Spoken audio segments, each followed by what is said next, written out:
যেই কৃষ্ণ কালী সেই আদি মহামায়া, যেই কালী সেই শ্যামা সেই সতী শিব জায়া।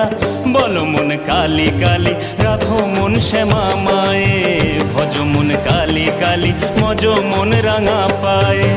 পড়ে গো যেথায় চরণ হয় সে তো পীঠধাম, গাও মন নাচো ও মন সব ভুলে অবিরাম।